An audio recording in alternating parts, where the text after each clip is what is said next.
Sometimes the smallest acts of kindness come from those who have the least to give. Sometimes those acts change everything. Anwen had been a slave for 43 years in the frozen fortress. Forgotten by everyone except the cold stone floors she swept each morning. Her only treasure was a threadbare blanket, the last memory of her son before the plague took him away. But when she found the dying vampire lord collapsed in the snow, something stirred in her heart. Lord Vael had been the most feared warrior across the kingdoms, but now he lay helpless as dawn broke. Every part of her knew she should walk away and let the sun finish him. Instead, she covered him with her precious blanket and stayed. What she didn't expect was for him to survive. What she never imagined was how her simple kindness would awaken something in a creature who had forgotten what mercy looked like. Before we jump back in, tell us where you're tuning in from, and if this story touches you, make sure you're subscribed, because tomorrow I've saved something extra special for you. The fortress of Grimhaven had not known warmth for 37 winters. Ice clung to every stone like ancient tears, and the wind carried whispers of battles long forgotten. In the highest tower, frost painted delicate patterns on windows that had not seen sunlight in decades, while below in the servants' quarters, Anwen pulled her thin shawl tighter around her shoulders and began another day that would mirror all the others. At 43, she moved with the quiet efficiency of someone who had learned that survival meant invisibility. Her hands, weathered but still gentle, gripped the rough handle of her broom as she swept the same corridors she had cleaned for more years than she cared to count. The iron shackle around her neck, the mark of all fortress slaves, had long since lost its sharp edges against her skin. She barely felt its weight anymore, though sometimes, in dreams, she remembered what it was. Like to walk without chains. The other slaves called her the Silent One, not because she could not speak, but because she chose her words carefully. In a place where the wrong phrase could mean a beating or worse, silence had become her shield.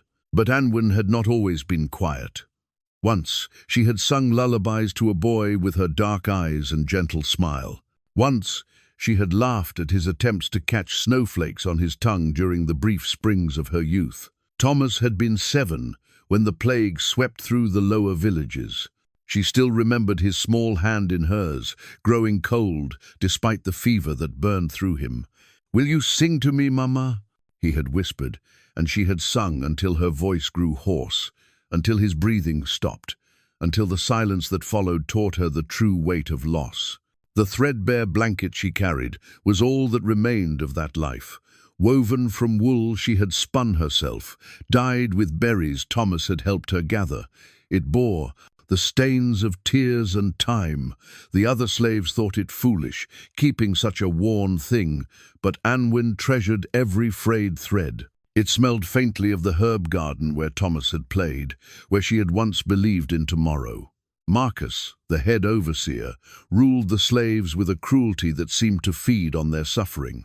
A thick man with small dark eyes, he took particular pleasure in reminding them of their worthlessness. "You exist because Lord Aldrich allows it," he would say, his breath visible in the perpetual cold. "Step out of line, and you'll find yourself thrown to the wolves, or worse, to the vampires that prowl these mountains." The vampires were real. Everyone knew the stories of Lord Vael, the Crimson Shadow, who had laid waste to entire armies. For 300 years, he had been the nightmare that mothers used to frighten children into obedience. They said he moved like mist, struck like lightning, and felt nothing but the thirst for battle. His crimson pendant, an ancient relic from the first vampire wars, was said to glow with the blood of his enemies.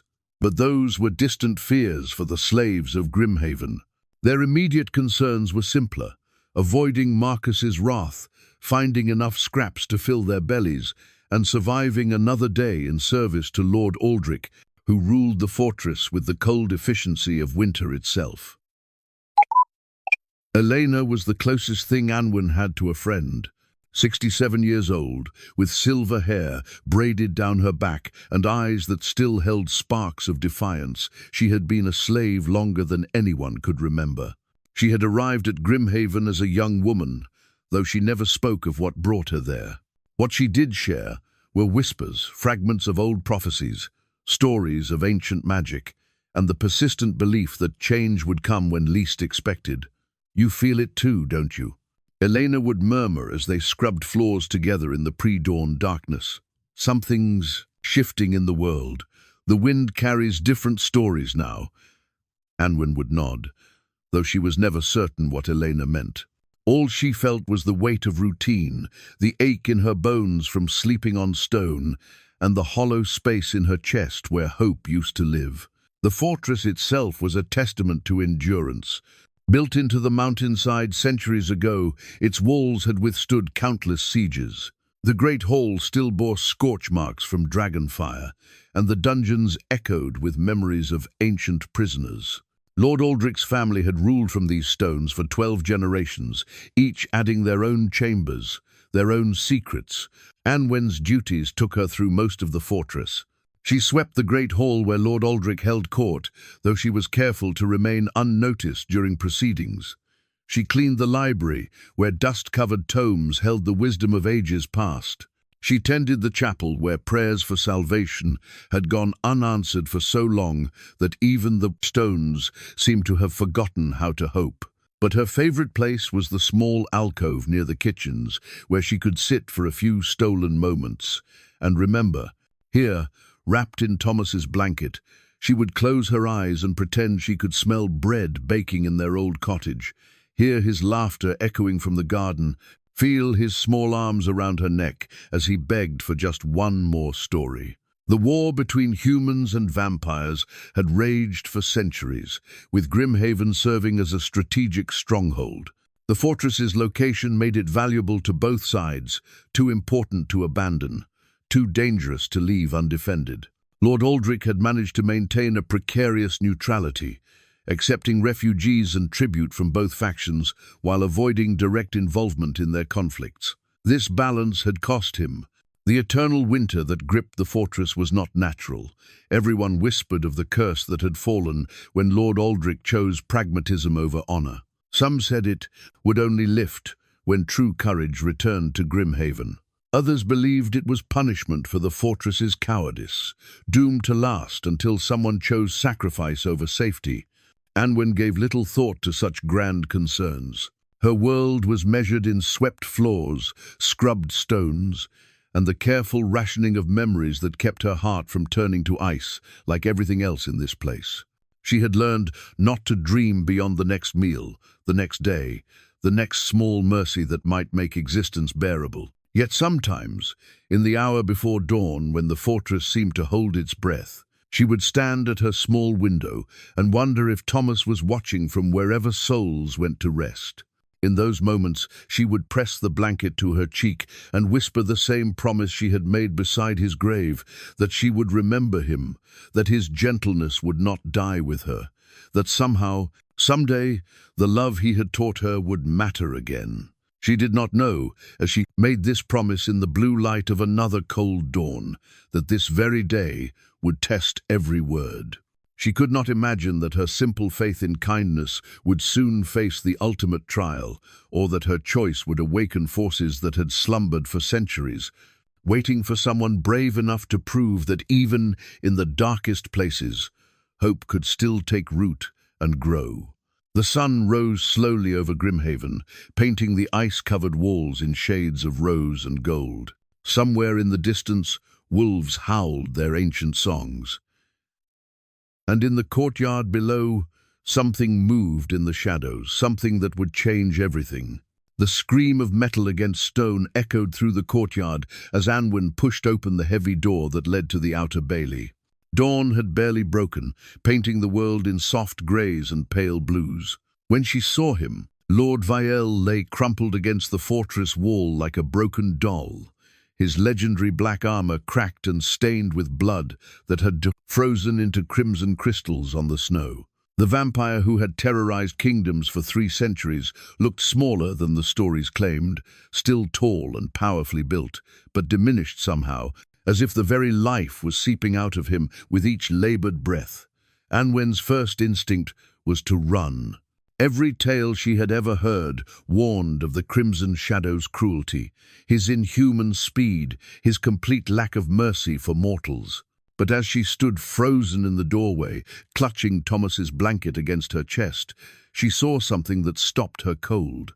His eyes were open, staring at the lightening sky with an expression she recognized. It was the same look Thomas had worn in his final moments, not fear, but a quiet resignation, a peaceful acceptance of an ending that could no longer be fought. Lord Vael was dying.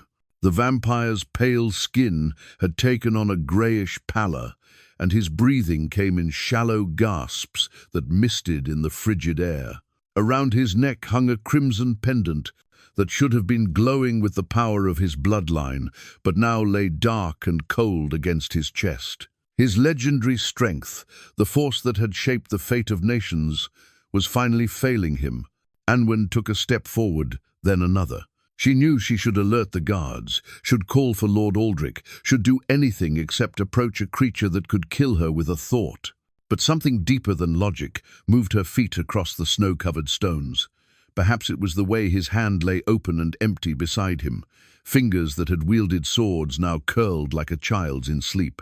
Perhaps it was the memory of Thomas asking for his blanket on that last night, wanting something soft and familiar as the world grew cold around him. Or perhaps it was simply that after 43 years of watching others suffer, Anwen could not walk away from suffering when she had the power to ease it, even slightly. She knelt beside the vampire lord, her knees sinking into snow that had been stained pink with his blood. Up close, she could see the terrible wounds that had brought him low claw marks across his chest, that spoke of a battle with something equally monstrous, burns that suggested magical fire, and a deep gash along his throat that would have killed any mortal instantly. "You should not be here," Lord Vael whispered without opening his eyes. His voice carried traces of an accent she did not recognize, something ancient and refined. "The sun comes. I would not have you see what happens next." Anwen said nothing.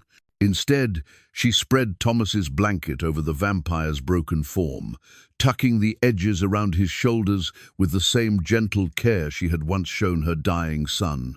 The worn wool was small against his warrior's frame, barely covering his chest, but she arranged it as tenderly as if it were the finest silk.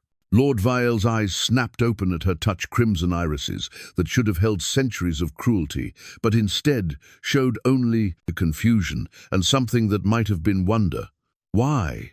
The word escaped him like a prayer, soft and broken. "I have killed thousands of your kind.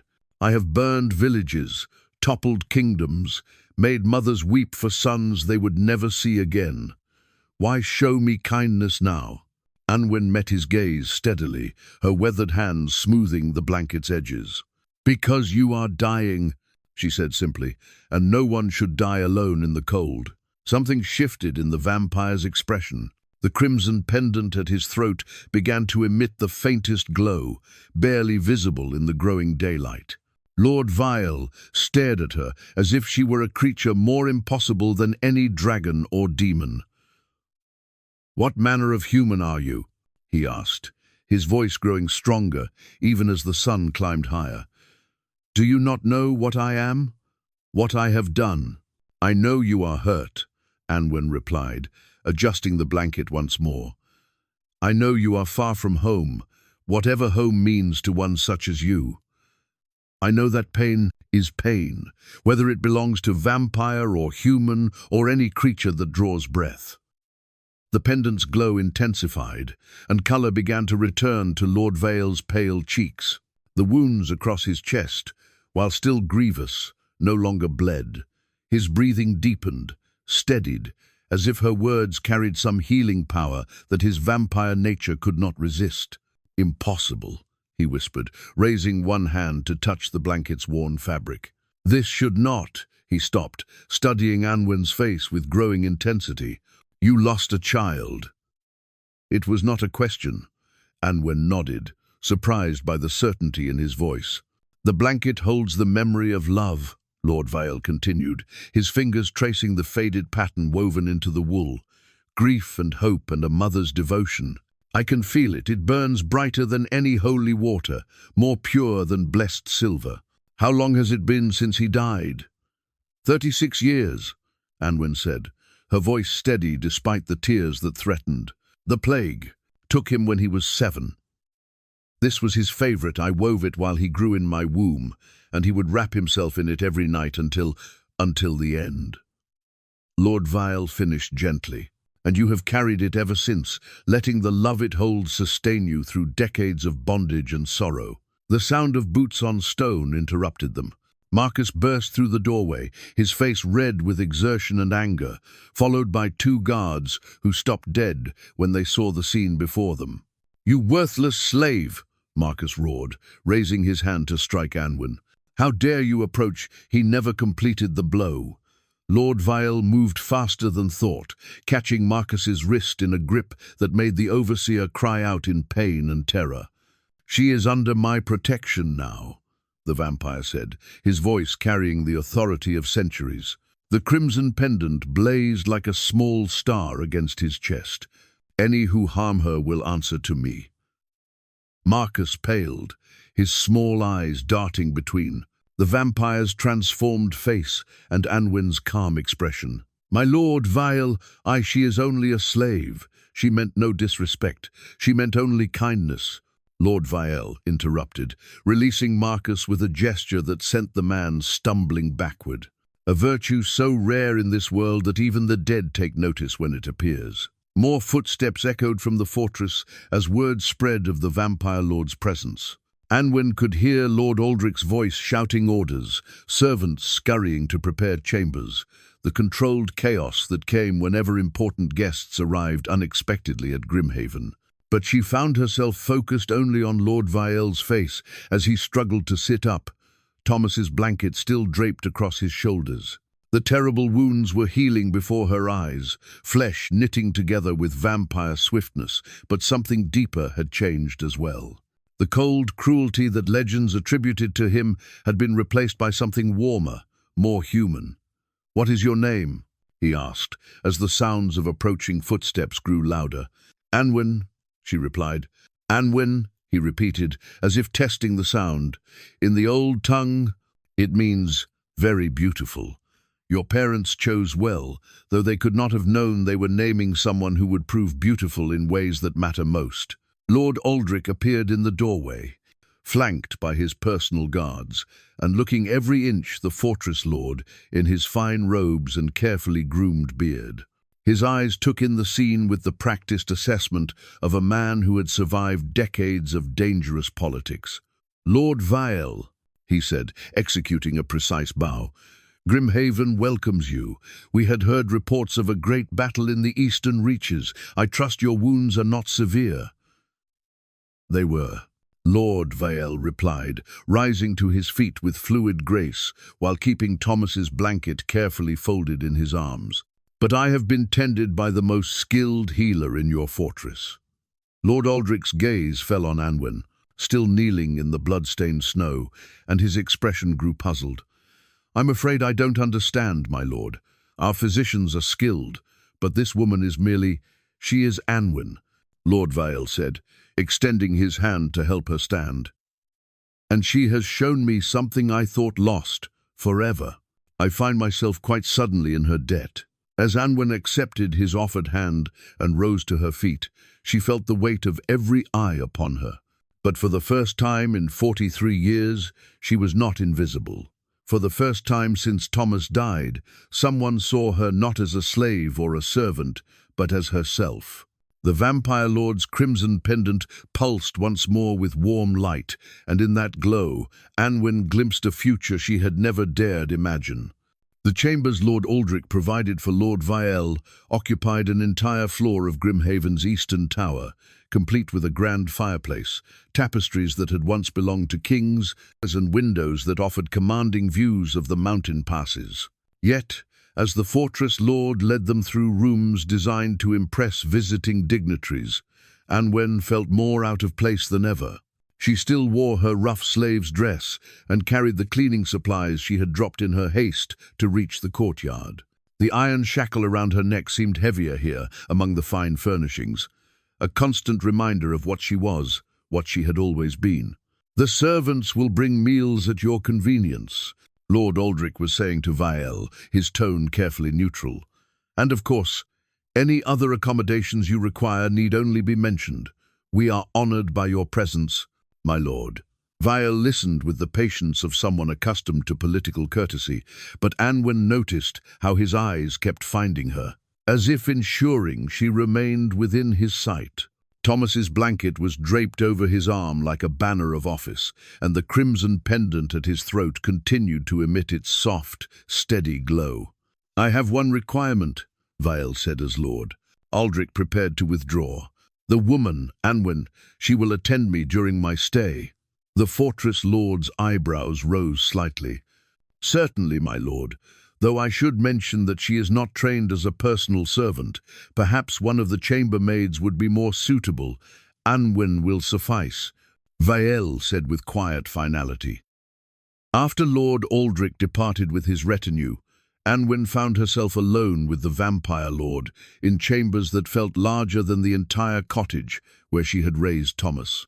Vael moved to the window, gazing out at the snow-covered battlements with an expression of deep thought. "You need not fear me," he said without turning around, "though I understand why you might."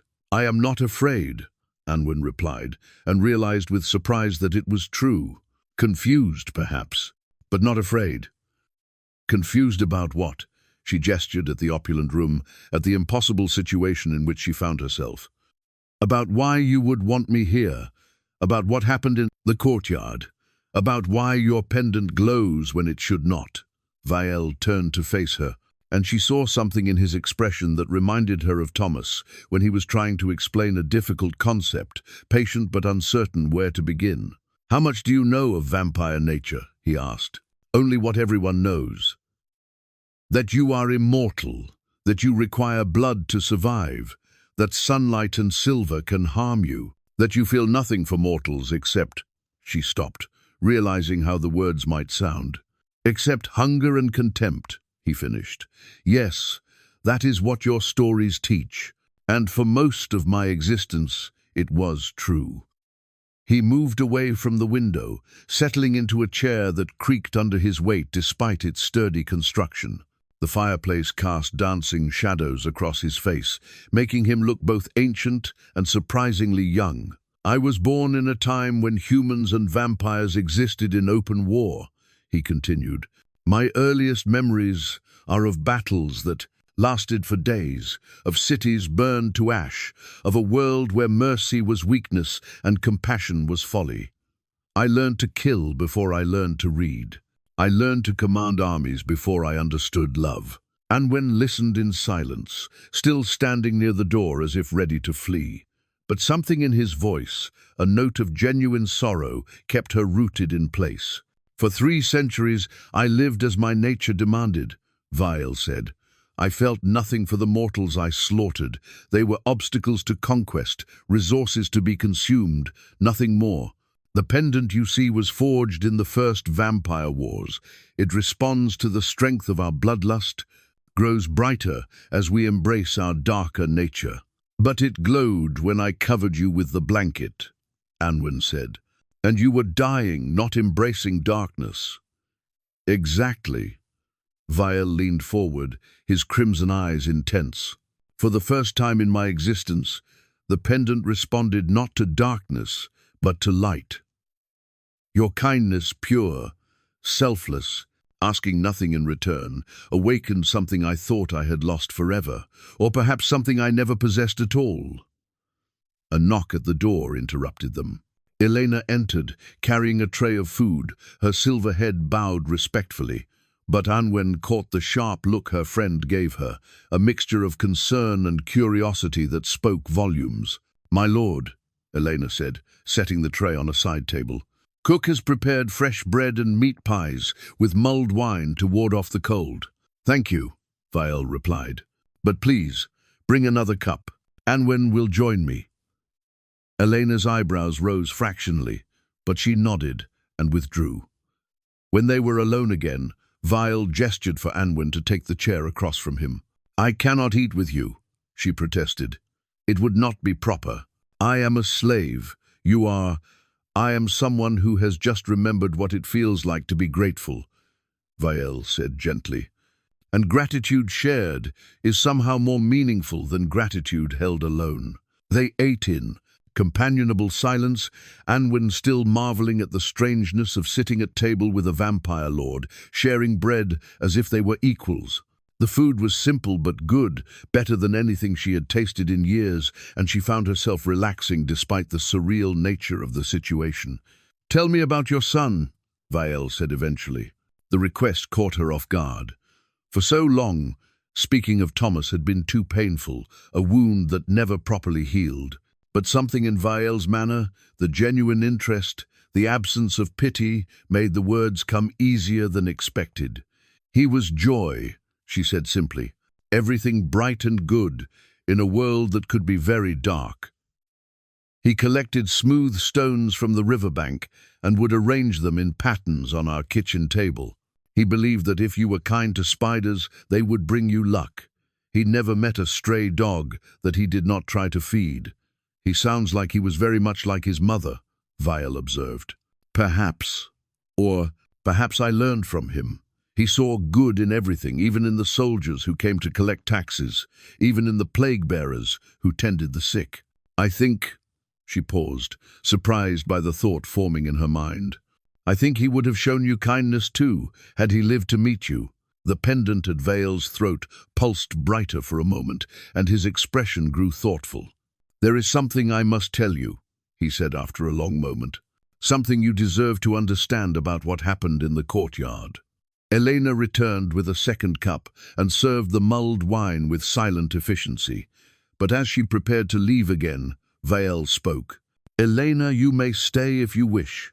What I have to say concerns the future of this fortress and everyone in it."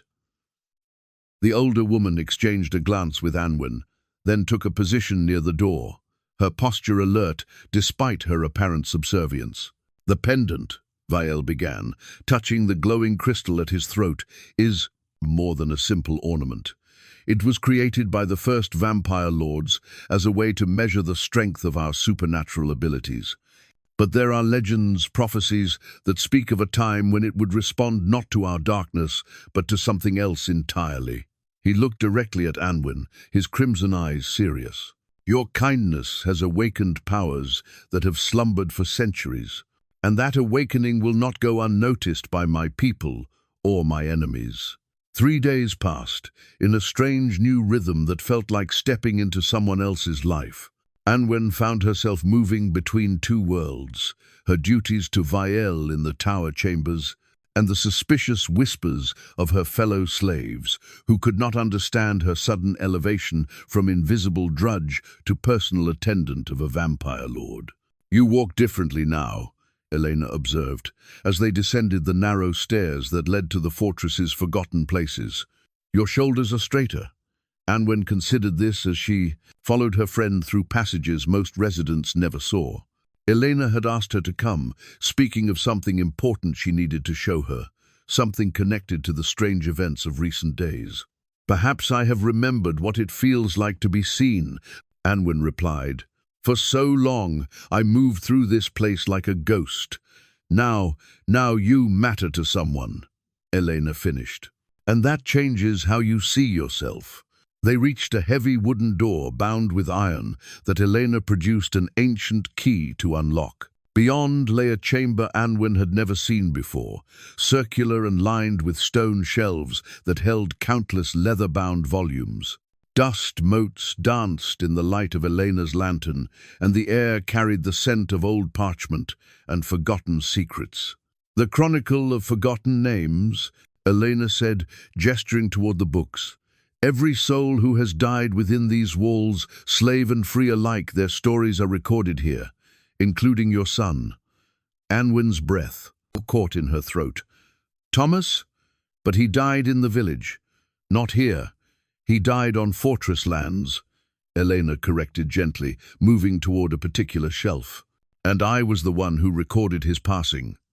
She pulled out a slim volume bound in midnight blue leather. Here. With trembling hands, Anwen opened the book to the page Elena indicated. There, in careful script, was Thomas's name, along with a brief entry that made her eyes fill with tears. Thomas, son of Anwen, 7 years of age, died of plague fever on the 15th day of autumn.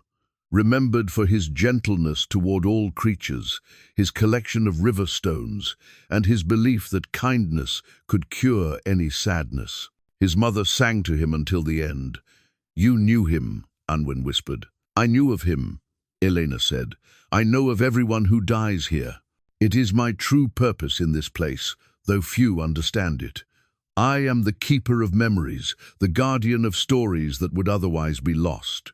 They sat together on a stone bench, the chronicle open between them. Elena turned pages, showing Anwen entries for dozens of other souls, slaves who had died forgotten, servants whose lives had been cut short by disease or accident, or simply the wearing passage of time. "Why are you showing me this?" Anwen asked. "Because Lord Vael needs to understand what kindness costs," Elena replied. "He has lived for centuries, surrounded by death, dealing it out with his own hands. But he has never truly comprehended what it means to lose someone precious. You have." As if summoned by their conversation, footsteps echoed in the corridor above. Elena quickly closed the chronicle and returned it to its place as Vael's voice called down the stairs. "Anwen, are you there?" "Coming, my lord," she called back, following Elena from the hidden chamber. They found Vael in the great hall, standing before one of the massive windows that looked out over the cemetery where fortress residents had been laid to rest for generations. His expression was thoughtful, almost melancholy, as he studied the weathered headstones. "I have been thinking about what you told me," he said as Anwen approached. "About your son. I realize I have never properly mourned anyone. Mourning requires love," Anwen said quietly. "And you said you learned to kill before you learned to love." "Yes." He turned from the window to face her. "But I am beginning to understand that there are different kinds of learning. Some lessons come through instruction, others through experience. And some," he paused, touching the glowing pendant at his throat, "some come through grace." Elena cleared her throat softly. "My lord, if I may, there is something in the archives that might interest you. Prophecies concerning your people and the pendant you wear." Vael's crimson eyes sharpened. "What manner of prophecies?" "Ancient ones, recorded by the first builders of this fortress. They spoke of a time when the greatest of vampire lords would be redeemed by the simplest of human virtues, when bloodthirst would be replaced by something purer, and the pendant would glow, not with hunger, but with hope." "And you believe this applies to me?" "I believe," Elena said carefully, "that some prophecies wait for the right moment to unfold, the right people to fulfill them." Vael was quiet for a long moment, his gaze moving between Elena and Anwen. "These prophecies, do they speak of consequences, of what happens when ancient powers are awakened?" "They do," Elena admitted. "The transformation you have undergone will draw attention from forces that prefer the old ways. Your vampire council will not view your change kindly. And there are darker powers that feed on the hatred between our peoples." "The council," Vael repeated, and Anwen heard something like resignation in his voice. "How long do you think we have before they come?" "Not long," Elena said. "Perhaps days. They will sense the change in your pendant's nature, even at a distance, and they will come to investigate or to intervene." That evening, Anwen found herself on the battlements with Vael, wrapped in Thomas's blanket, as they watched the sun set over the mountains. The vampire lord seemed comfortable in the fading light, no longer the creature of pure darkness that legends described. "Are you afraid of your own people?" she asked. "Concerned," he admitted. "For centuries, I have been their perfect warrior, pitiless, efficient, exactly what they needed to maintain their power. Now I find myself changed in ways they will not understand or accept. And if they demand you return to what you were." Vael was quiet for so long that Anwen thought he would not answer. When he spoke, his voice was soft but certain. "I cannot unknow what you have taught me. I cannot unfeel what your kindness awakened. They may destroy me for it, but I will not go back to being the creature who felt nothing but hunger." In the distance, a wolf howled a sere, a lonely sound that echoed off the stone walls. But for the first time since Thomas died, Anwen did not feel alone when she heard it. "My son used to say that wolves sing to keep their pack together," she said, "that even when they're separated, the song reminds them they belong to each other." "Perhaps," Vael said, "it is time I learned to sing instead of howl." Below them, Elena moved through the shadows of the courtyard, her silver hair gleaming in the moonlight. She paused beneath their perch and looked up, her expression unreadable in the darkness. "Whatever comes," Anwen said, "you will not face it alone." The pendant at Vael's throat pulsed once with warm light, and in that glow, she saw something she had never expected to see in a vampire's face piece. The first sign that something fundamental was changing at Grimhaven came with the water. For 37 years, the wells had produced only enough liquid to sustain life, cold, bitter water that tasted of iron and despair. But on the morning after Vael and Anwen's conversation on the battlements, old Willem the groundskeeper came running through the halls, his weathered face bright with wonder. "The spring!" he gasped, clutching at Lord Aldrich's sleeve. "The ancient spring beneath the fortress, it flows again." Anwen followed the crowd that gathered to witness this impossible event. Deep beneath Grimhaven's foundations, in a chamber carved from living rock, water bubbled up from sources that had been dry for decades. The spring filled a circular pool surrounded by carved symbols that seemed to pulse with their own inner light. And the water itself was unlike anything Anwen had ever seen, crystal clear and warm, steam rising from its surface in the cold air. "The healing spring of redemption," Elena whispered, standing beside Anwen as they watched Lord Aldrich's men test the water with obvious amazement. "The ancient texts say it only flows for those who have experienced true compassion." Vael appeared at Anwen's shoulder, moving with the silent grace that marked his vampire nature. But there was something different about him now. The predatory stillness had been replaced by something more human, more present. "The water is responding to you," Anwen said softly. "To us," he corrected, "to what exists between us. I have felt it growing stronger each day, this connection, this change. As if your kindness is teaching my nature to remember what it was before centuries of war twisted it into something else entirely." In the days that followed, Vael took to visiting Anwen during her work, asking questions that would have seemed strange from any other nobleman but felt natural coming from him. He wanted to understand the daily rhythms of the fortress, the concerns of the servants, the small kindnesses that kept people going through harsh winters and harder lives. "Why do the kitchen maids sing while they work?" he asked one afternoon, as Anwen cleaned the great fireplace. "Because silence makes the work seem longer," she replied, scrubbing at years of accumulated soot. "And because voices raised together remind us we are not alone." He absorbed this information with the intensity of someone learning a foreign language. Sometimes Anwen caught him standing motionless for long minutes, his head tilted as if listening to sounds only he could hear. When she asked about these moments, he explained that he was learning to hear heartbeats without hunger, to catch the scent of human warmth without feeling the urge to hunt. "For 3 centuries, mortals meant only one thing to me," he said. "Now I find myself noticing everything else, how Elena hums when she thinks no one is listening, how the stable boy talks to the horses as if they understand every word, how you move through these halls like you are blessing them with your presence." These conversations took place in the library, where Vael had begun teaching Anwen to read the ancient texts that lined the walls. Her hands, so skilled with broom and needle, proved equally capable with quill and parchment. She absorbed letters and words with the hunger of someone long denied learning, and Vael proved a patient teacher. "The old languages are different," he explained, guiding her finger along lines of faded script. "They were written by people who believed words held power, that to name something correctly was to understand its true nature." "What does this word mean?" Anwen asked, pointing to a symbol that appeared repeatedly in the text they were reading. "Redemption," Vael said quietly. "Though the full meaning is more complex, it speaks of something lost being found again, of a broken thing being made whole."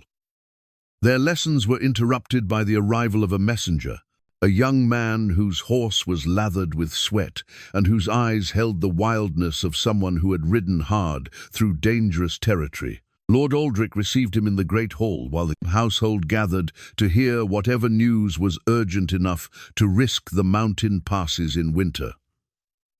"My lord," the messenger said, his voice carrying through the vast space, "I bring word from the Vampire Council. They demand an audience with Lord Vael.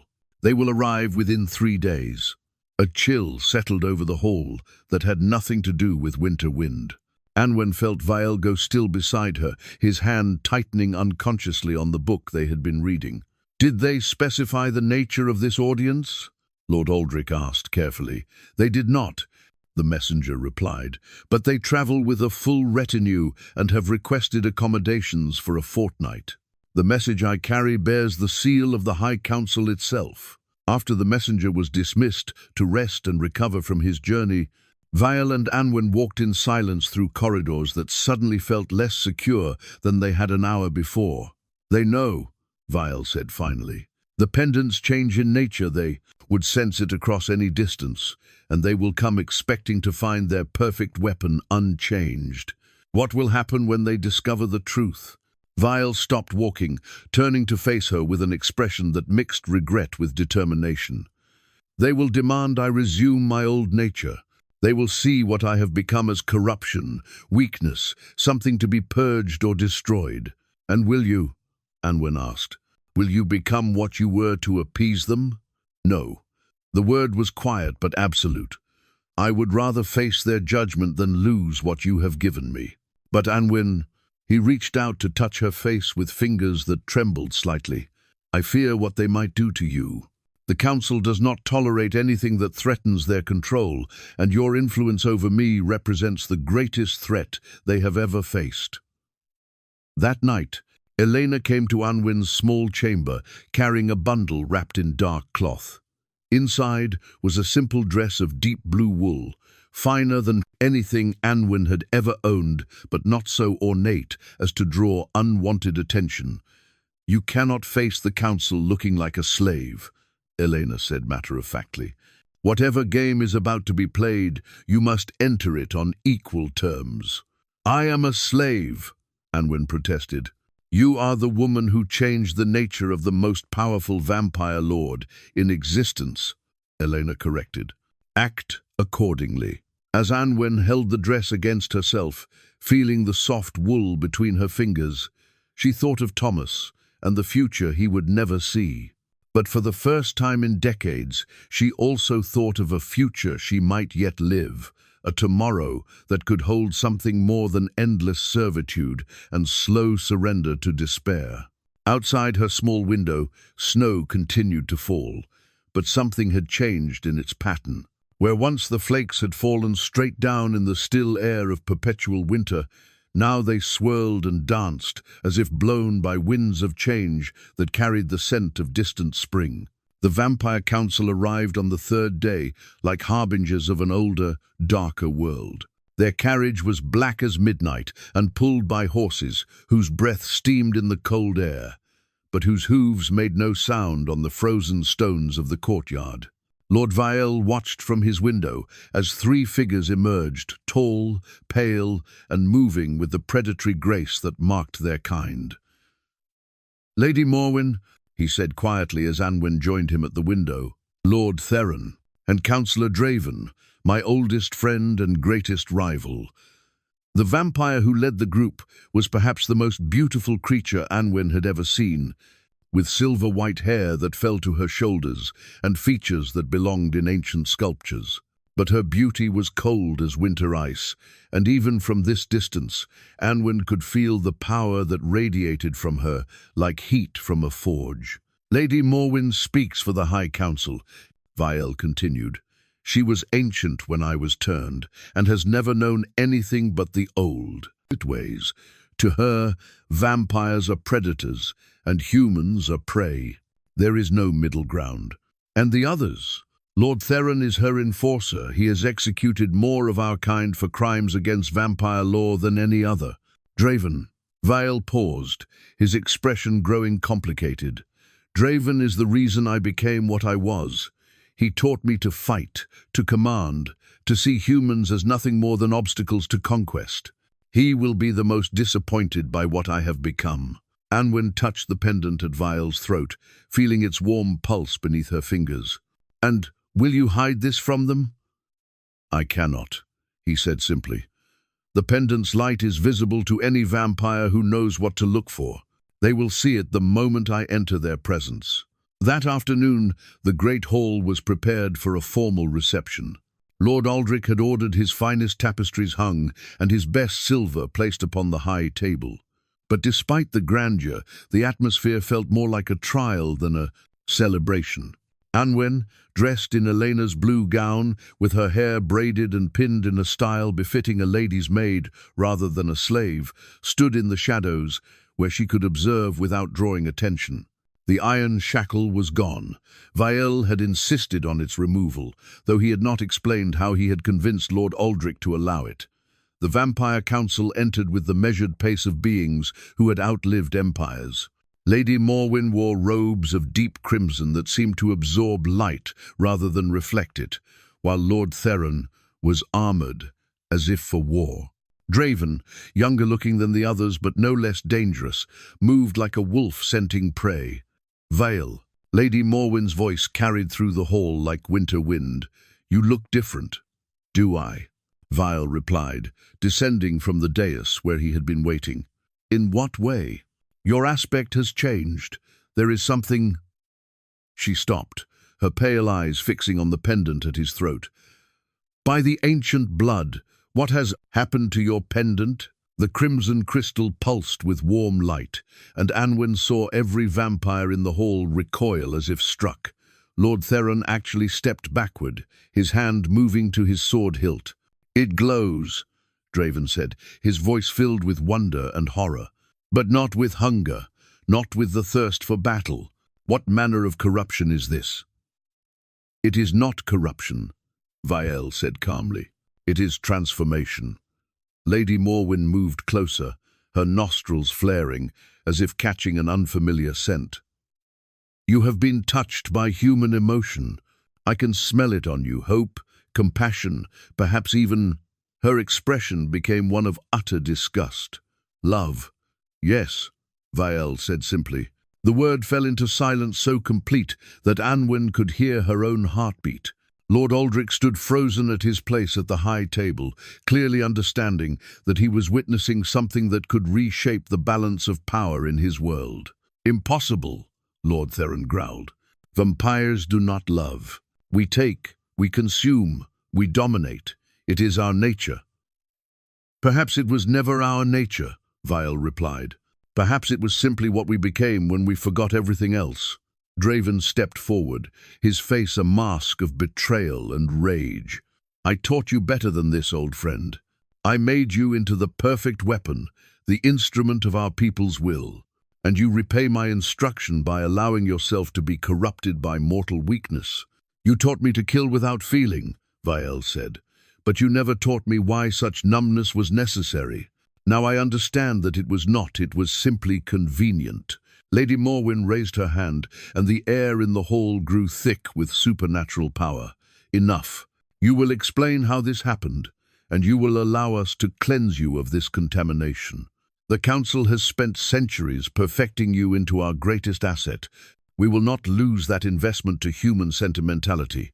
Vael's gaze found Anwen in the shadows, and his expression softened.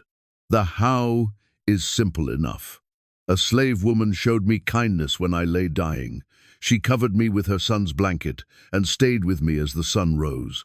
She asked nothing in return, expected nothing, simply offered comfort to a creature that had brought nothing but suffering to her people. A slave, Lady Morwen repeated, her voice dripping with contempt.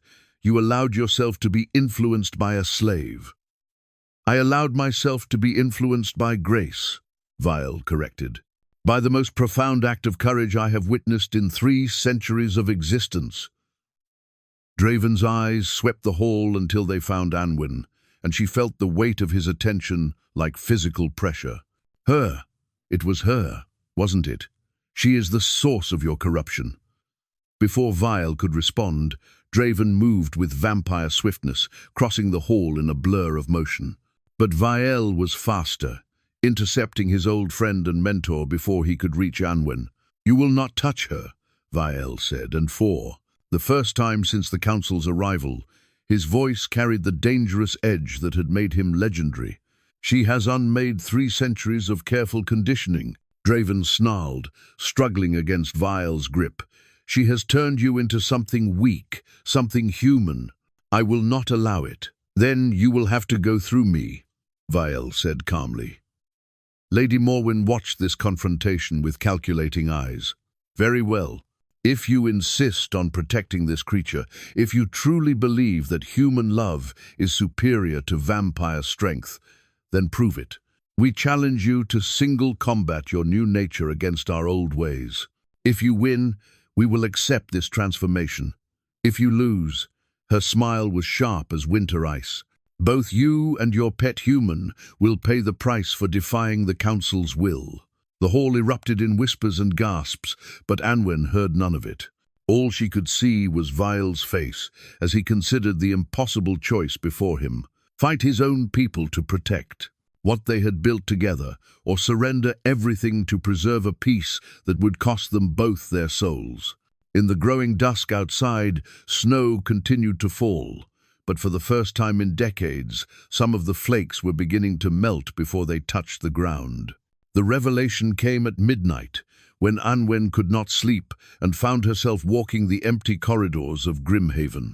Elena appeared from the shadows like a ghost made flesh, carrying an ancient scroll bound with silver cord that gleamed in the moonlight, streaming through the windows. There is something you must know before dawn brings the council's judgment, Elena said, her voice urgent in a way Anwen had never heard before. Something about who you truly are. They descended to Elena's hidden chamber beneath the fortress, where the chronicle of forgotten names waited among its silent companions. But tonight, Elena moved past the familiar shelves to a section Anwen had never seen, volumes so old. Their leather bindings had turned black with age, secured with locks that looked more like magical wards than simple metal. The Blood Oath scroll, Elena said, producing a key that seemed to burn with its own inner fire. Hidden here, since the first stones of Grimhaven were laid, waiting for someone with the bloodline to claim it. The scroll was unlike anything Anwen had ever seen. The parchment seemed to shimmer with life of its own, and the words written upon it glowed faintly in the lamplight. But it was the illuminated border that made her gasp scenes of vampires and humans working together, of a great castle not yet touched by eternal winter, of a pendant that blazed not with hunger but with hope. I cannot read this, Anwen said, studying the archaic script. The letters are like nothing Vael has taught me. Then I will translate, Elena said, her finger tracing lines of text that seemed to pulse as she touched them. In the time when the world was young and the barriers between races had not yet hardened into hatred, there lived a vampire lord of great power and a human princess of equal wisdom. Their union was blessed by both peoples, and their love brought prosperity to all the lands under their rule. Elena's voice grew heavier as she continued. But dark forces stirred, fed by those who profited from division and war. They whispered poison into willing ears, told vampires that humans were inferior, told humans that vampires were monsters. Slowly, carefully, they turned love into suspicion, alliance into enmity. The scroll told of betrayal, of the vampire lord's murder by his own council and the princess's exile to a fortress that would become her prison. But before her death, she had worked a great magic, a curse that would preserve the bloodline of her unborn child, hidden among the common people until the time when love might triumph again. The eternal winter that grips this place, Elena said, is not natural weather. It is the manifestation of a curse woven by Princess Lirelei in her final moments, a reminder that the world grows cold when love is forbidden, when compassion is seen as weakness. Anwen's hands trembled as understanding dawned. "You are saying that you carry her bloodline," Elena confirmed. "The last daughter of the royal house that once united our peoples. And the prophecy speaks clearly only when a vampire lord learns to love again and chooses that love over power can the curse be broken." "But I am a slave," Anwen protested. "I have no power, no noble birth. You have the greatest power of all," Elena interrupted. "The ability to see worth in a creature the world had written off as irredeemable. The courage to show kindness when kindness seemed impossible. The strength to love without asking for love in return." Elena unrolled more of the scroll, revealing passages that made Anwen's breath catch in her throat. The curse could only be broken by a willing sacrifice not of life, but of immortality. A vampire lord would have to choose mortality and the brief span of human years over the endless existence he had always known. "Vael does not know," Elena continued. "He feels the change in himself, understands that your kindness has awakened something new in his nature, but he does not realize the full scope of what is happening. The pendant's transformation, his growing humanity, the spring that flows beneath our feet, all of these are signs that the ancient magic is stirring." "And the council, do they know what I am?" Elena's expression darkened. "Lady Morwen is old enough to remember the first days of the curse, though she believes the royal bloodline died out centuries ago. But if she discovers the truth, she did not need to finish." They both understood the danger. A sound in the corridor above made them both freeze. Footsteps, measured and deliberate, moving through the fortress with purpose. Elena quickly rolled the scroll and secreted it among the other volumes. "Marcus," she whispered. "He has been watching, listening, gathering information to sell to whoever offers the highest price." They climbed the stairs in silence, Elena's lamp casting dancing shadows on the stone walls. But as they reached the main level of the fortress, they found Marcus waiting for them, flanked by 2 of Lord Aldrich's guards. "The council wishes to speak with you," Marcus said to Anwen, his smile revealing teeth like broken stones. "Both of you. They have questions about the fortress's history." There was no choice but to follow. The great hall had been rearranged for an intimate interrogation chairs arranged in a circle, with Lady Morwen occupying the place of honor, while Lord Theron and Draven flanked her like hunting hounds. Vael was already present, standing rather than sitting, his posture tense with barely controlled anger. His eyes found Anwen's immediately, and she saw both relief and fear in his expression. "How convenient," Lady Morwen said as Anwen and Elena were escorted into the circle. "We were just discussing the remarkable changes that have occurred at Grimhaven recently. The healing spring, the shifting weather patterns, the transformation of our dear Vael's nature. Such dramatic alterations do not happen without cause." "What do you want to know?" Elena asked, her voice steady despite the circumstances. "Everything," Draven said. "Beginning with who you really are. My research indicates you have been at this fortress far longer than any normal human lifespan would allow." Elena met his gaze without flinching. "I am the keeper of memories. I preserve what would otherwise be lost." "And what memories do you preserve regarding the curse that grips this place?" The question hung in the air like a blade waiting to fall. Anwen felt the weight of every eye upon them, saw the calculating intelligence in Lady Morwen's pale features. "The curse of Princess Lirelei," Elena said finally. laid upon this fortress when love was murdered by those who preferred the profits of war to the prosperity of peace. Lord Theron leaned forward, his interest sharp as a predator catching scent. The princess died without heir. The royal bloodline ended with her. Did it? Elena asked quietly. The silence that followed was pregnant with implications. Lady Morwen rose from her chair, moving to stand directly before Anwen. The vampire's eyes seemed to pierce straight through her, searching for something hidden beneath the surface. "Show me your hands," Lady Morwen commanded. Anwen extended her palms, confused by the request. But Lady Morwen studied them with the intensity of someone reading ancient text, tracing the lines with one pale finger. "The mark of royalty," she whispered, and Anwen saw something that might have been fear flicker across her perfect features. Faint, but unmistakable to those who know what to look for. "You carry the blood of the old kings." The hall erupted in chaos. Lord Theron surged to his feet, his hand moving to his weapon. Draven began cursing in languages that predated human civilization. And through it all, Lady Morwen continued to study Anwen with the fascination of a scientist discovering a new species. "This changes everything," Lady Morwen said, her voice cutting through the tumult. "If the royal bloodline has survived, if the prophecy is true, then the curse can indeed be broken. But not," she added with a smile sharp as winter steel, "if the last princess dies before the ritual can be completed. You will not touch her," Vael said, moving to place himself between Anwen and the council. "Oh, but we will not kill her," Lady Morwen assured him. "Quite the opposite. We will ensure she lives long enough to break the curse on our terms, in a way that serves our purposes rather than undermining them." She gestured to Marcus, who stepped forward with iron shackles that seemed to radiate cold. "The princess will be in our guest until we determine the best way to use her bloodline to our advantage.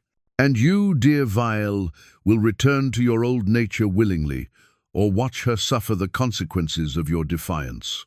As the shackles closed around Anwen's wrists, she looked at Vael and saw in his crimson eyes the terrible understanding that their love had just become a weapon that could be used against them both. The dungeons of Grimhaven had not seen use in decades, but they remembered their purpose well. Stone walls wept with condensation that never quite froze, and the air carried the scent of despair that centuries of prisoners had left behind. Anwen sat on the narrow bench that served as both seat and bed, the iron shackles around her wrists growing heavier with each passing hour.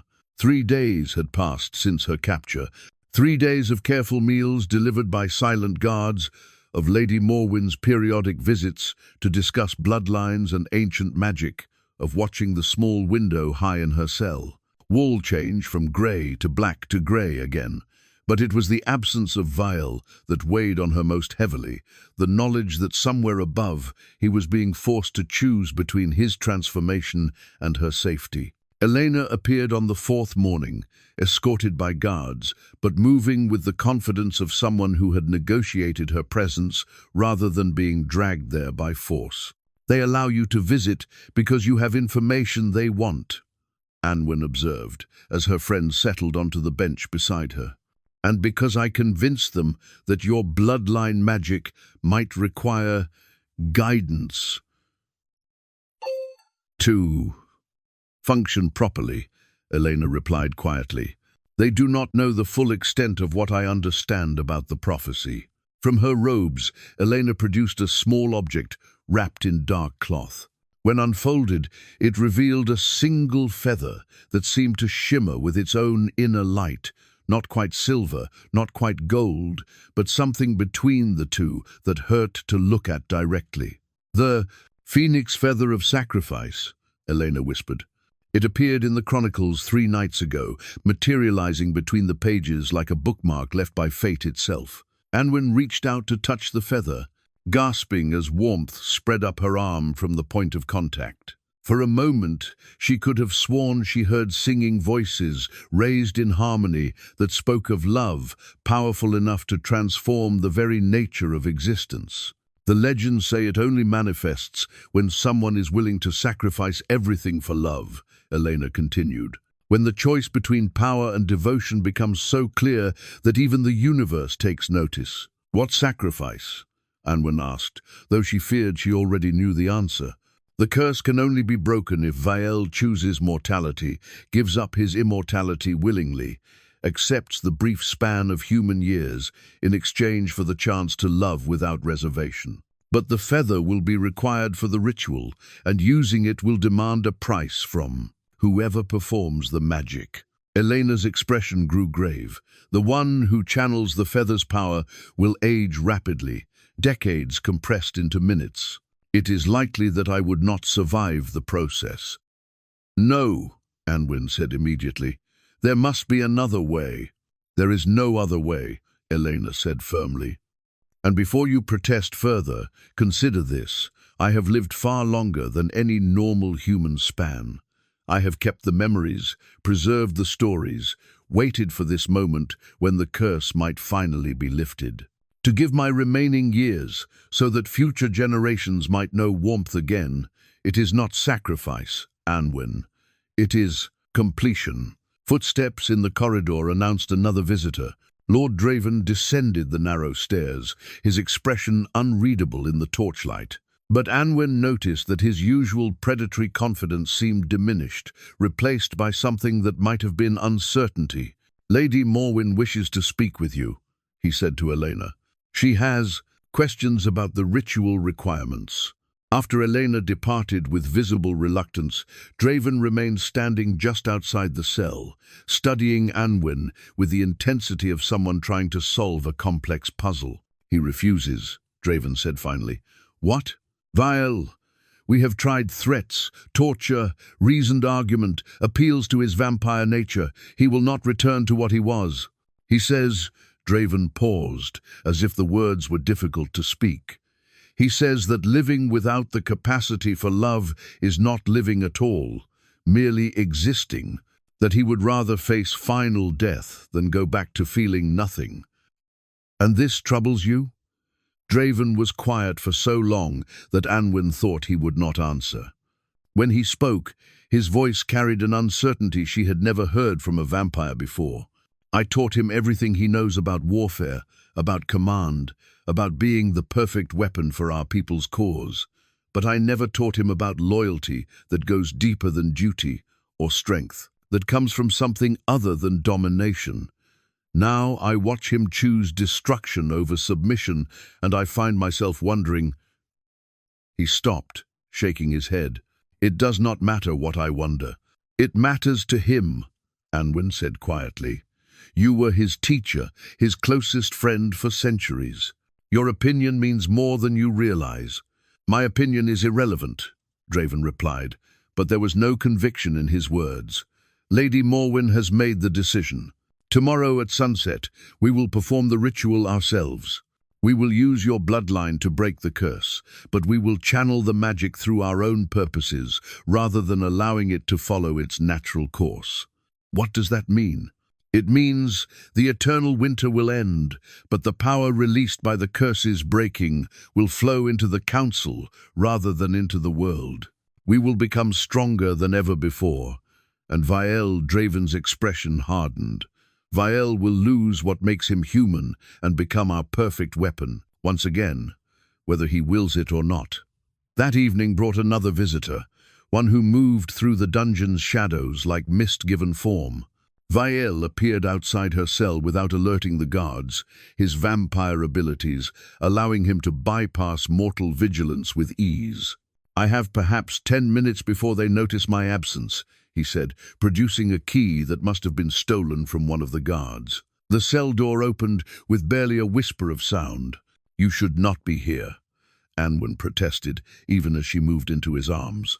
If they catch you, let them, he said, holding her close enough that she could feel the steady beat of his heart. I have spent 3 days listening to their demands, their threats, their promises of power and position if I will simply abandon what you have taught me. But all I can think about is this holding you, feeling your warmth, knowing that somewhere in this cold world there exists perfect kindness. Elena says the ritual requires you to choose mortality, Anwen said, to give up immortality in exchange for breaking the curse. I know, Vael replied. She explained the prophecy to me yesterday, showed me the ancient texts that speak of sacrifice and transformation. And I have made my choice. The council will not allow it. The council will not have a choice, Vael said, and there was something in his voice that reminded her of the legendary warrior he had once been.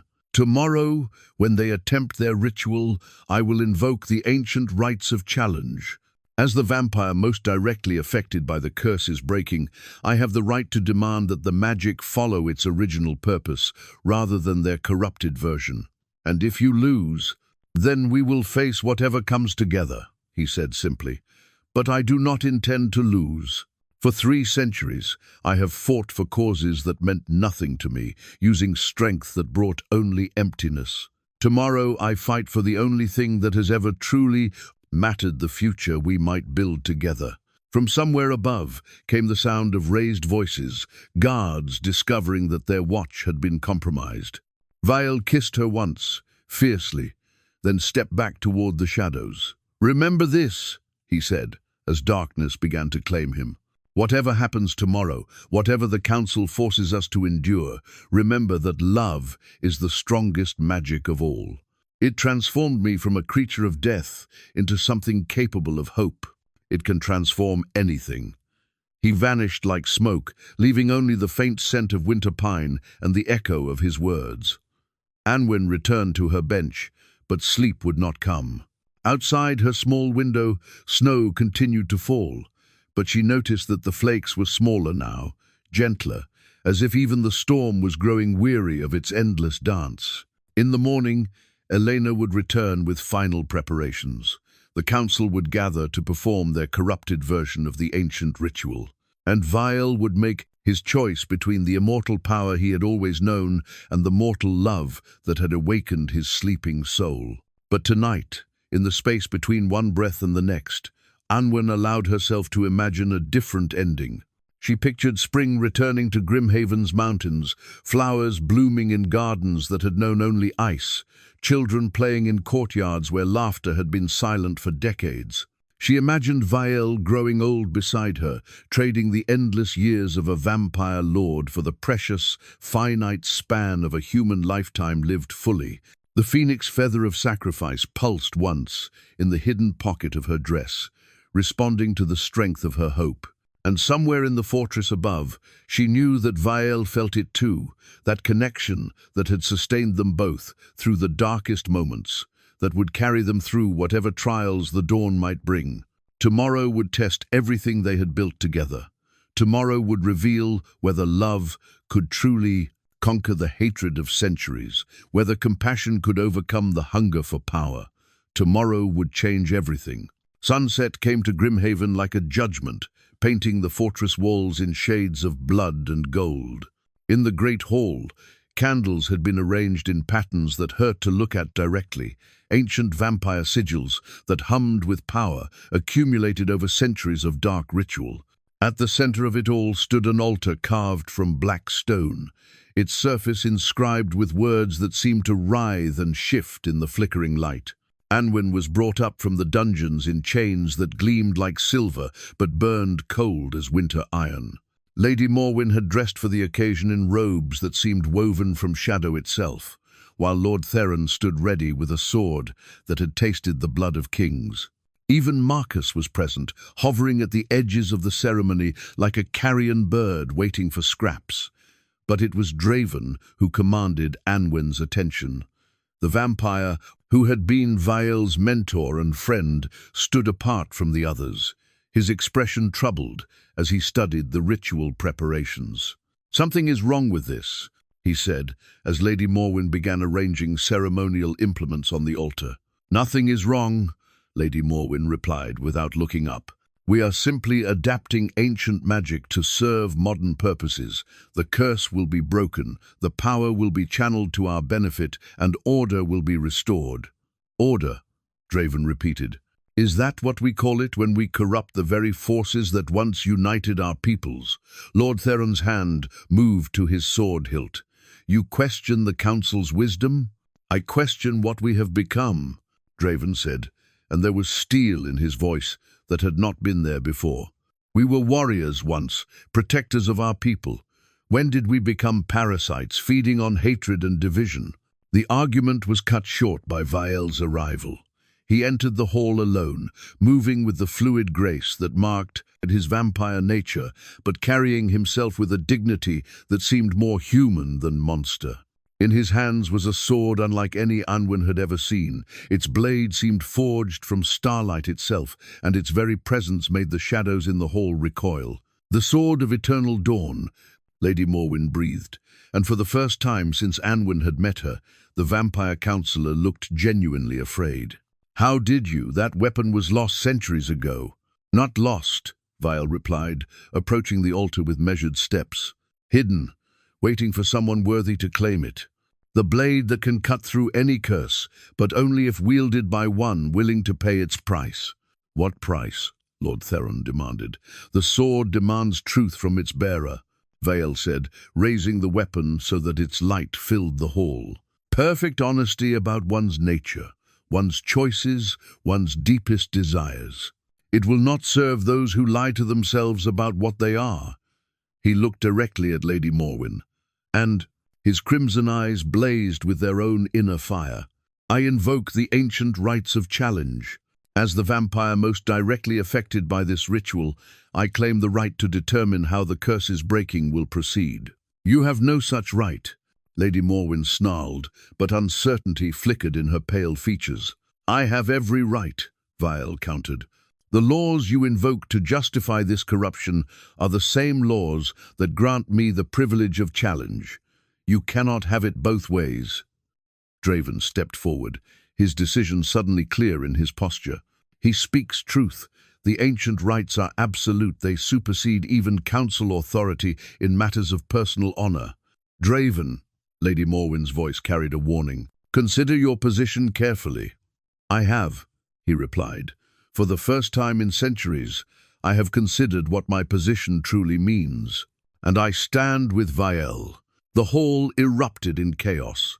Lord Theron drew his weapon, only to find Draven's blade at his throat.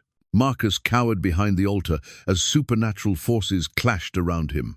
But through it all, Vael moved with purpose toward Anwen, the sword of eternal dawn, cutting through her chains as if they were made of morning mist. The ritual begins now, Vael declared, placing the sword in her hands. But it follows the original design, not your corrupted version. Lady Morwen raised her hands, dark energy crackling between her fingers. You will not destroy centuries of planning for the sake of mortal sentiment. I will not allow you to pervert love into another tool of domination, Vael replied. The crimson pendant at his throat blazed like a small sun, and Anwen felt power flowing through the connection they shared. Not vampire darkness, but something brighter, purer. The sword of eternal dawn hummed in her grip, its blade growing warmer as she raised it toward the ceiling. Where its light touched the vampire sigils carved into the walls, they began to change, transforming from symbols of binding and control into patterns that spoke of freedom and unity. Begin the words. Elena's voice carried from the shadows where she had been waiting. Speak the ancient promises that will break this curse forever. But before Anwen could respond, Lady Morwen struck with all the fury of a creature that had ruled through fear for millennia. Dark magic lashed out like living shadow, seeking to tear the sword from Anwen's hands and bend the ritual to the council's will. The dark magic struck Anwen like a physical blow, sending her staggering backward as shadows wrapped around her arms like living chains. The sword of eternal dawn blazed in response, its light burning away the darkness, even as Lady Morwen poured more power into her attack. You cannot stop what has already begun, Vael said, moving to stand beside Anwen as she struggled to maintain her grip on the sword. The curse recognizes its true heir. The magic chooses its own path. Above them, the ceiling of the great hall began to crack as supernatural forces clashed. Through the growing fissures, starlight poured down to mingle with the sword's radiance, and Anwen felt something vast and ancient stirring in response to their defiance. Lady Morwen's beautiful features twisted with rage. "I have ruled for 8 centuries. I will not be undone by a slave's sentiment and a traitor's weakness." She gestured sharply, and Lord Theron broke free from Draven's guard, launching himself at Vael with vampire speed.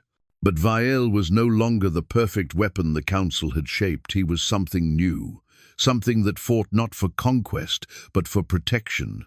He met Theron's assault with strength, born of love rather than hatred, and the difference showed in every movement.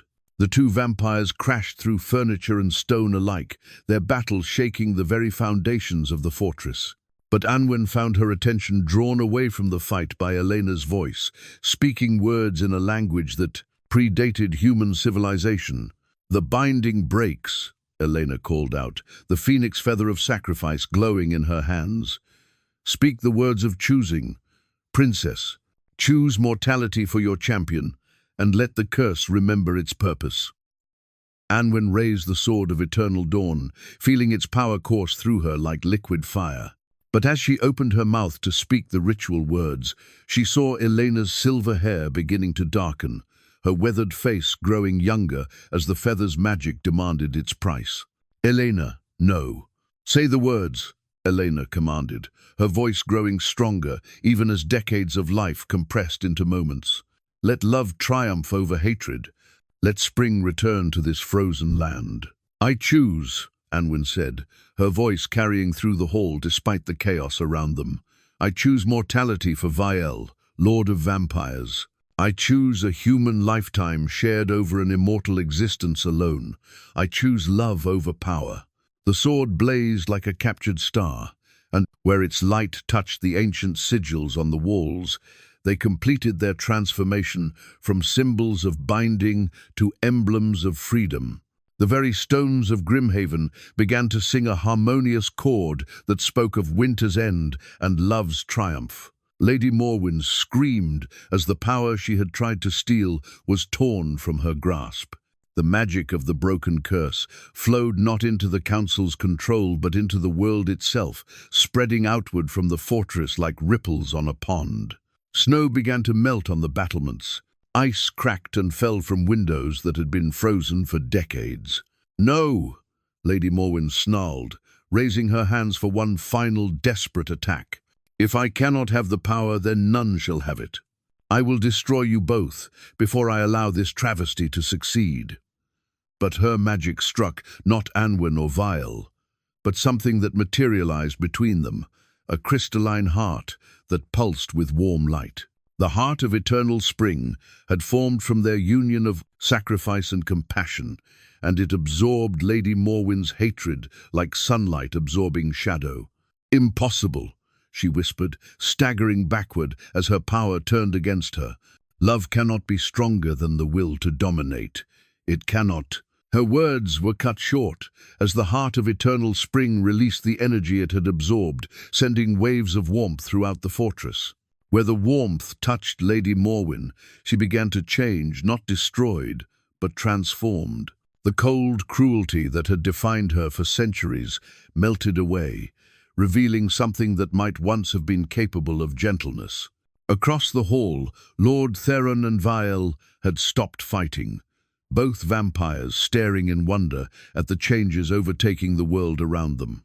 Vael's immortal strength was already beginning to ebb, his vampire nature surrendering to humanity with each beat of his increasingly mortal heart. "It is done," Elena said, her voice now that of a young woman as the phoenix feather crumbled to ash in her hands. "The curse is broken, the cycle complete."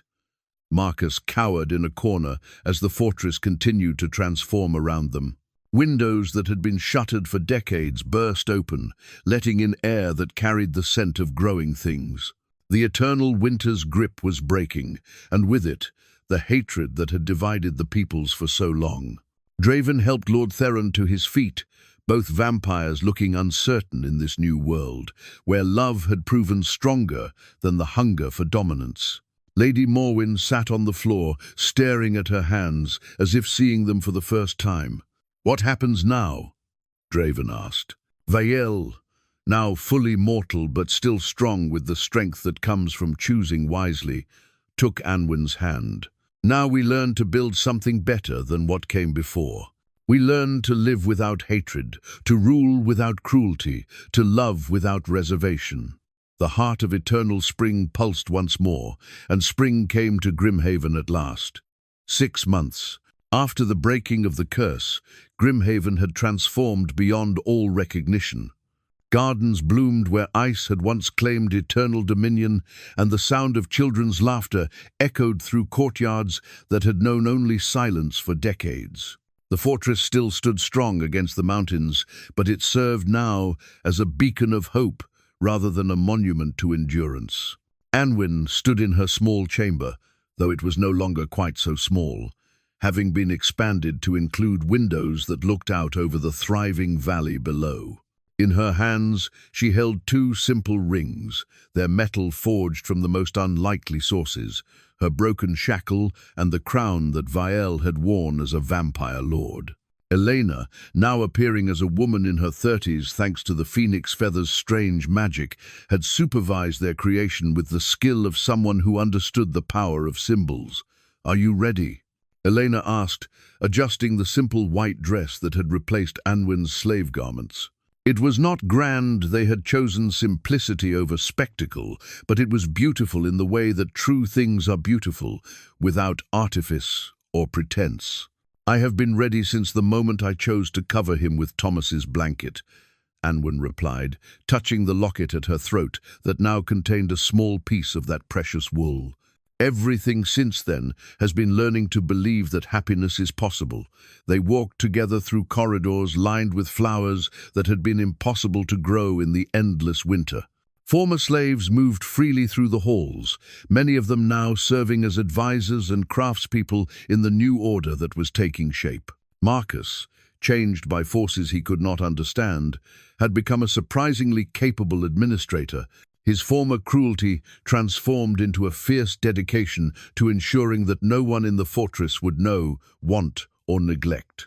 The ceremony was held in the Great Hall, but the space had been transformed as thoroughly as everything else in Grimhaven. Where vampire sigils had once marked the walls, artists had painted scenes of unity between all the peoples of the realm. Sunlight streamed through windows that had been opened for the first time in generations, and the air was warm with the breath of early summer. Vael waited at the altar that had once served darker purposes, dressed in simple brown leather that suited his mortal frame far better than the ornate armor of his vampire days. His hair had already begun to show the first threads of silver, and lines had appeared around his eyes, marks of humanity that he wore like badges of honor. When he saw Anwen approaching, his smile held all the warmth of the spring they had brought back to the world. Lord Aldrich performed the ceremony, his words mixing ancient traditions with new promises that spoke of equality and partnership rather than dominion and submission. But it was Draven who surprised everyone by requesting to speak before the vows were exchanged. "I taught this man to kill," he said, his voice carrying through the hall to every corner. "I taught him to see strength as the only virtue, conquest as the only goal. I was wrong." He looked directly at Vael, and there was something like wonder in his ancient eyes. "He has taught me that the greatest strength comes from choosing vulnerability, that the greatest conquest is the defeat of one's own darkness. I ask your forgiveness for the centuries I kept you from this truth." "There is nothing to forgive," Vael replied. "You taught me everything I needed to know to become a warrior. Anwen taught me what was worth fighting for." The rings they exchanged were simple bands that caught the light streaming through the windows. As Vael slipped Anwen's ring onto her finger, she felt the last echo of the iron shackle's weight finally disappear. As she placed his ring on his hand, she saw him touch the place where his vampire pendant had once hung, now replaced by a simple wooden cross that Thomas had carved in his final days. Lady Morwen attended the ceremony, though she sat quietly in the back, still adjusting to the changes that the curse's breaking had worked in her own nature. The cold cruelty that had defined her for centuries had been replaced by something that might, in time, become wisdom. She would never be warm, perhaps, but she was no longer actively cruel, and that was progress enough. Elena wept during the vows, tears of joy for the culmination of prophecies she had guarded for so long. She had been granted not just renewed youth, but renewed purpose, helping to establish the new order that would rise from the ashes of the old hatred. After the ceremony, the celebration continued into the night. Former enemies danced together in the courtyard, while musicians played songs that had been banned during the years of division. Children who had never known winter ran through gardens, where roses bloomed beside herbs that had once been impossible to grow in the mountain climate. As the evening grew late, Anwen and Vael walked the battlements where they had once stood, watching an endless winter. Now the view showed valleys green with growing things, streams running free of ice, and villages where lights twinkled like earthbound stars. "Do you regret it?" Anwen asked, knowing he would understand what she meant. "The immortality I gave up?" Vael considered the question seriously, as he did all things now. "How can I regret trading an eternity of emptiness for a lifetime of meaning? I would rather live 50 years feeling everything than spend 500 years feeling nothing. And when you grow old and frail, when your strength fails and your hair turns white," Vael smiled, pulling her close enough that she could feel the steady beat of his mortal heart. "Then I will know that I lived fully, loved completely, and chose correctly. And perhaps, if we are fortunate, our example will help others choose love over power, compassion over conquest." In the distance, a nightingale began to sing, the first such bird heard at Grimhaven in living memory.